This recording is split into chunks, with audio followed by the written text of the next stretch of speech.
그 다음에 88. 다음 의미에 어울리는 어휘를 찾아 쓰시오. 사회체제에서 계급 간에, 이게 핵심이 계급 간이에요. 계급 간의 갈취, 착취가 날로 심해지자 이에 대한 대비책을 고심하게 되었다. 이렇게 되죠?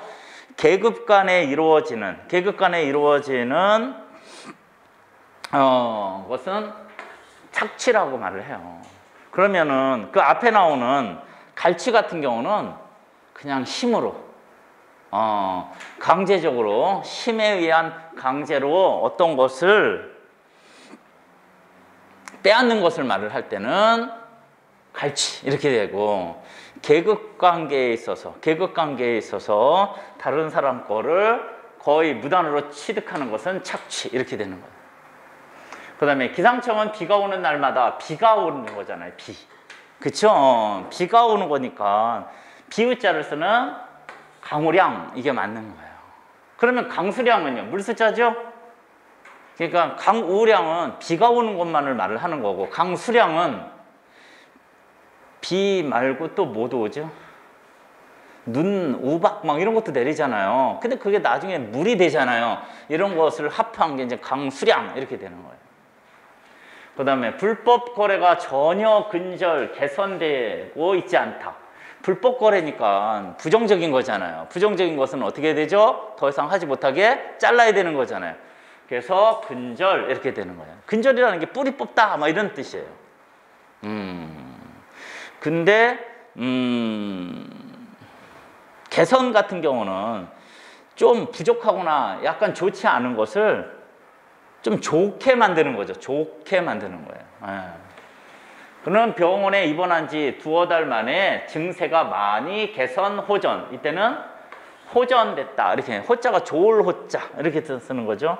그래서 전자가 이렇게 바뀌는 거예요. 그래서 좋은 쪽으로 바뀌었다. 이런 뜻으로 호전 이렇게 되는 거예요. 너의 논문은 타당성과 독창성이 모두 결여 또는 결핍되어 있다. 여기는 결여. 이때 결여 같은 경우하고 결핍이라는 말하고 사전에서 찾아보면 거의 뜻이 뭐 별 차이가 없어요. 근데 이 결여 같은 경우는 어떤 때 주로 쓰는 거냐면 마땅히 있어야 할 건데 없는 거죠. 그래서 너의 논문에 타당성 같은 거 당연히 있어야 되잖아요. 논문 쓰는데 독창성은 없어도 괜찮지만 타당성은 반드시 있어야 되는 거 아닌가요? 근데 그게 빠진 거죠. 이때는 결여. 그럼 결핍은요? 결핍은 주로 있으면 좋겠는데 좀 부족한 거 있잖아요. 이럴 때 이렇게 뭐 영양결핍 막 이런 거 있잖아요. 그 다음에 이제 우리는 새로운 계기, 전기를 맞았으며 이렇게 되죠. 여기는 전기, 새로운 이런 말 나오잖아요. 아까 전자가 바뀌는 거잖아요. 그렇죠? 그래서 전기 같은 경우는 전환점이 되는 계기 이런 뜻이에요. 전환점이 되는 거예요. 뭔가 바뀌게 되는 거죠. 근데 앞에 있는 그런 계기라는 것은 주로 어떤 원인이나 아니면 기회 같은 경우를 쓰는 거예요.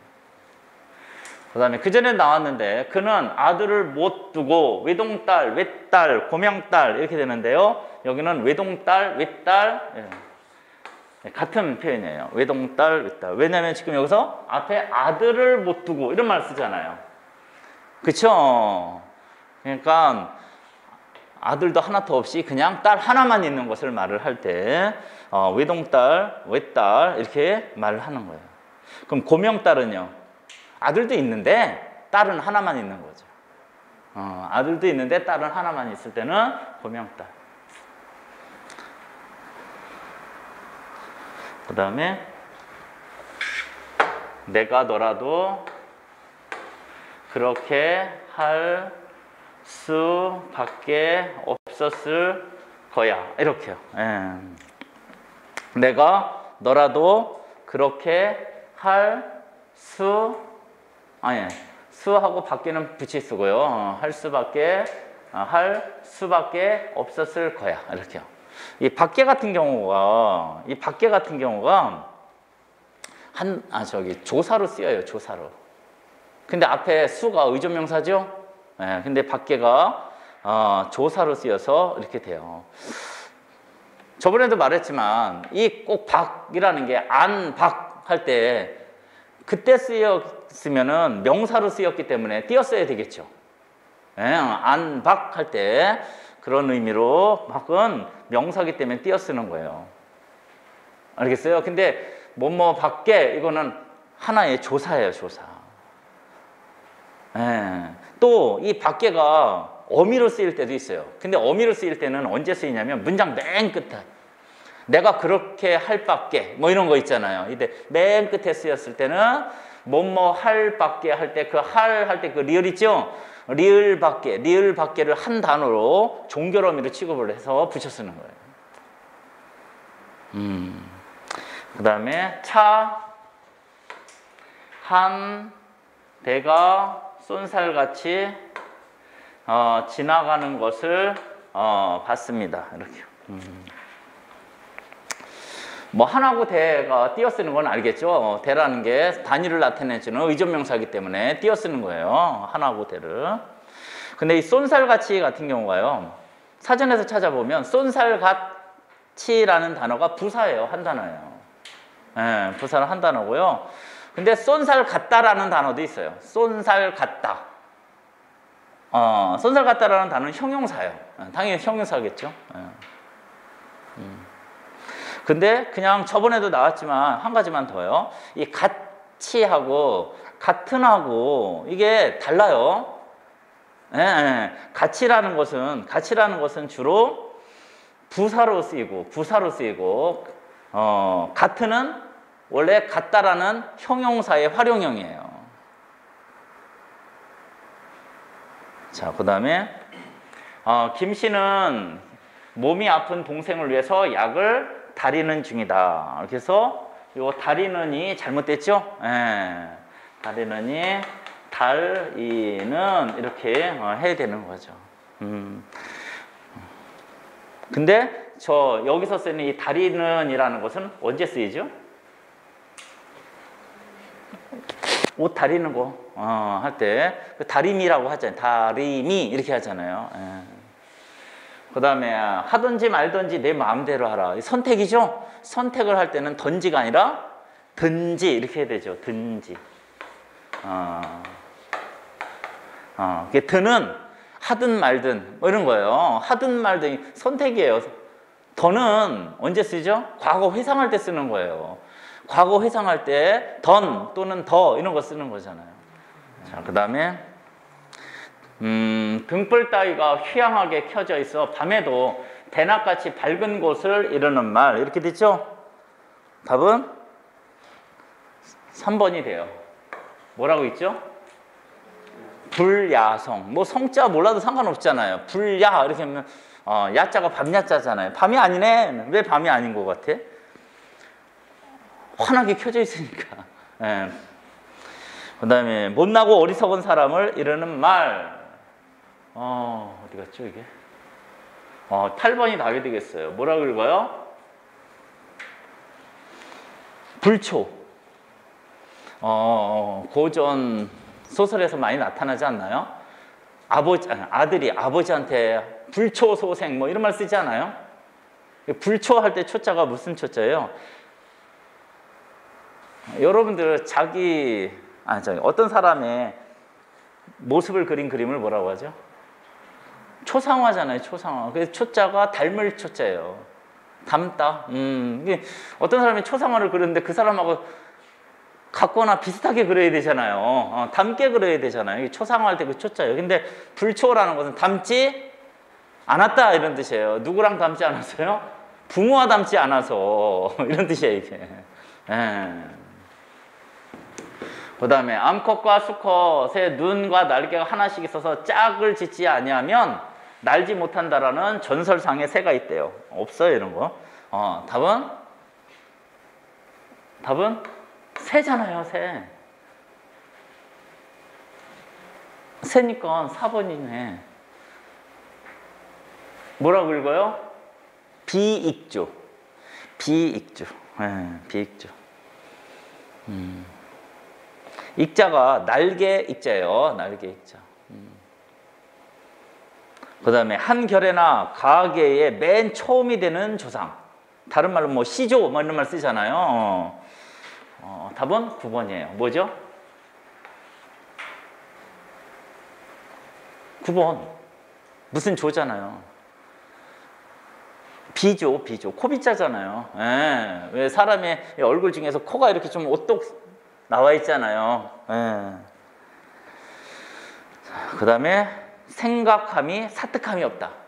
생각하는 것에 악한 것이 없다. 악한 것이 없다 할 때 말하는 생각하는 거잖아요. 생각하는데 악한 것이 없다. 5번이 답이 되잖아요. 뭐예요? 사무사. 사자가 생각하자잖아요. 없을 무자죠. 사자가 간사하다 사자예요. 그러니까 생각하는 데 있어서 간사함이 없다 이런 뜻이에요. 자, 그 다음에 1번은 뭐라고 있냐면 보루, 보루, 최후의 보루 뭐 이런 거 있잖아요. 그래서 적을 막기 위한 이렇게 축대 같은 경우를 보루라고 말을 하는 거예요. 그 다음에 2번은 봉추라고 하면서 글자 뜻 그대로는 봉의 새끼 뭐 이런 뜻인데요. 이 봉도 전설상의 새잖아요. 근데 하여튼간 그 전설상의 새인 봉의 새끼 뭐 이런 뜻으로 있지만 실제로는 어떤 의미로 쓰이냐면은요. 세상에 잘 드러나지 않은 그 훌륭한 인재 뭐 이럴 때. 그 다음에 6번은 복마전. 어서 많이 들어봤죠? 복마전?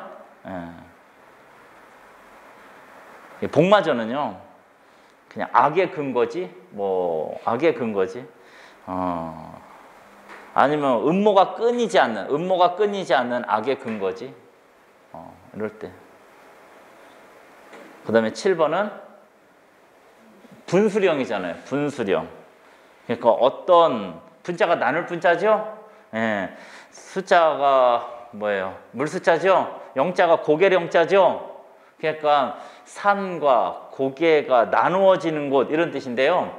옛날에 국경이라든가 아니면은 각 그 도 이렇게 나눌 때 대부분 뭐로 나눠요?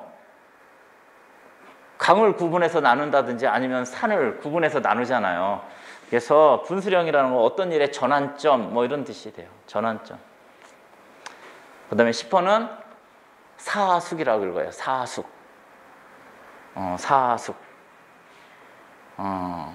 사숙이라는 건 뭐냐면 직접 가르침을 받지는 않았지만 마음속으로 본받고 따르다 이런 뜻이에요. 여러분들이 나중에 그 중국 그 드라마나 영화를 보게 되면 중국 무협과 관련된 거 보게 되면 자기 스승이 있고 스승이 아닌 다른 사람들을 사숙 막 이렇게 말을 하는 경우가 있어요. 그 사숙이라는 건 그 사람한테 직접 배운 거 아닌데 그냥 마음속으로 그 사람을 따르고 존경한다 이런 사람을 사숙이라고 말을 하는 거예요. 그 다음에 저번에 나왔던 망건쓰자 파장 이렇게 됐죠? 파장이라는 게 뭐예요? 장이 끝난 거잖아요. 장을 가려고 망건을 썼단 말이에요. 그런데 뭐야? 이미 시장은 끝나버렸어요. 이런 거예요. 그래서 준비를 하다가 그만 때를 놓쳐 처음에 마음 먹었던 목적한 바를 이루지 못하게 됨을 이루는 말. 그 다음에 망치가 가벼우면 못이 솟는다. 여러분들 망치를 가지고 못을 이렇게 나무 같은 데다가 박아봤나요? 이 망치가 조금 무겁고 큰 거여야지만 못이 잘 들어가잖아요. 잘 박히잖아요. 근데 이 망치가 조금 가볍거나 약한 거면은요, 못이 생각보다 안 들어가잖아요. 그렇죠? 그래서 나온 말이 되겠어요.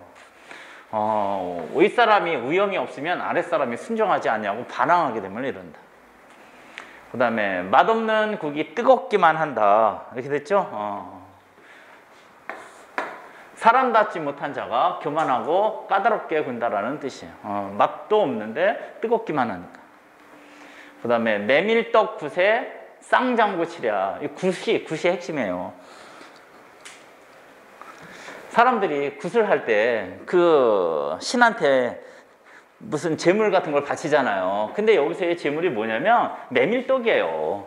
메밀떡을 제물로 바쳐놓고 하는 굿이니까 되게 초라한 거잖아요. 그런데 굿할 때 옆에서 음악하는 연주자들이 있어요. 근데 장구를 쌍장구를 치겠느냐 이런 거예요. 장구 하나도 안 칠 형편인 굿에. 그래서 답이 미음 처지와 형편에 맞지 않게 크게 이를 떠버리면 안 된다라는 말이다. 그다음에 먹는 데는 관발이요 일에는 송곳이라.